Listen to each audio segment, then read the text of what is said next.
Every piece of evidence tells a story. We just have to listen. We've got multiple casings here. Looks like 9mm. And a partial print on this bag.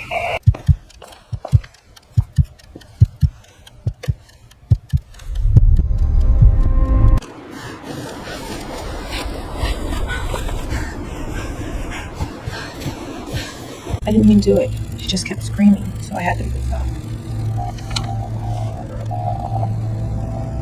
In a town shrouded in silence, the truth screams the loudest.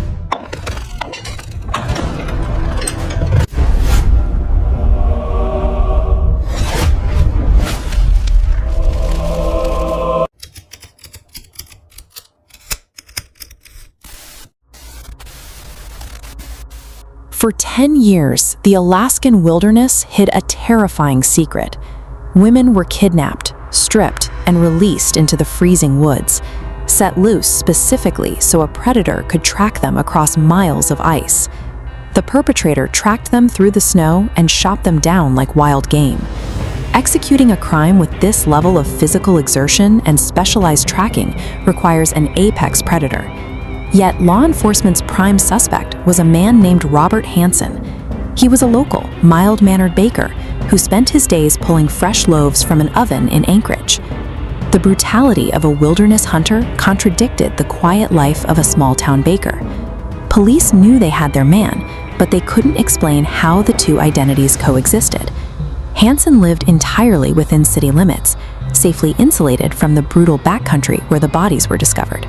To build a case against him, the justice system needed physical connections, things like DNA, fingerprints, or clothing fibers linking the suspect directly to the victims. But the Alaskan elements had stripped all of that away. Months of freezing temperatures, heavy snow, and animal scavenging had destroyed any biological trace the killer might have left behind. Without that physical tie, a judge wouldn't grant investigators a warrant to search Hansen's home or business. He was legally untouchable and completely free to strike again. With traditional science blocked, investigators had to find a completely different way to bridge the gap between a seemingly innocent baker and a series of horrific murders. The solution came from Quantico, specifically the FBI's Behavioral Science Unit, or BSU. The agents there operated on a specific premise. When physical evidence is erased from a crime scene, the killer's behavioral choices become the evidence. They look for ritualistic behavior. These are actions not required to commit the murder, but that fulfill a personal psychological need. Here, the killer transported victims to a frozen location, only to release them before striking. He also chose to shoot them from a distance with a scoped rifle, opting out of close-quarters violence. Each choice is a data point. The use of a plane and remote terrain reveals meticulous planning, while the act of releasing the victim shows a need to prolong the power of the kill. These specific variables allowed the BSU to build a portrait of a highly organized individual who viewed his victims as trophies in a controlled game. Agents then took this abstract profile of a wilderness hunter and mapped it directly onto Robert Hansen's daily life. When investigators examined Hansen's private flight logs and hunting permits, they saw the same remote map coordinates where the victims were found. The specialized navigation required for those kills matched the thousands of hours Hansen had spent flying over the Alaskan bush. The BSU then made a critical behavioral prediction. A killer driven so intensely by dominance and ritual will compulsively keep trophies from his victims to mentally relive the hunt. By asserting that these physical trophies were a psychological necessity, the FBI gave prosecutors the probable cause they needed. A judge agreed and finally issued a search warrant. It inverted standard detective work. They didn't use physical evidence to point to the suspect. They used the suspect's psychology to justify a search for the physical evidence. Behavioral profiling acted as a logical trap. It weaponized the killer's own unbreakable compulsions against him, providing a legal way to dismantle his alibi.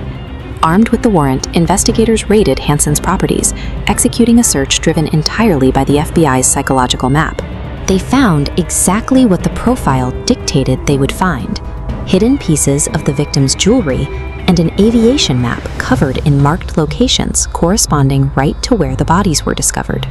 When interrogators laid out this evidence and confronted Hansen with his own psychological profile, showing him they fully understood exactly how his mind worked, his mild-mannered baker facade broke. He offered a full confession. Robert Hansen was convicted and sent to prison, definitively closing out a decade of invisible terror in Alaska. The conviction proved that behavioral science was a practical, legal tool for law enforcement. It demonstrated that even when a perpetrator successfully erases every physical trace of a crime, their mind will always leave an indelible blueprint.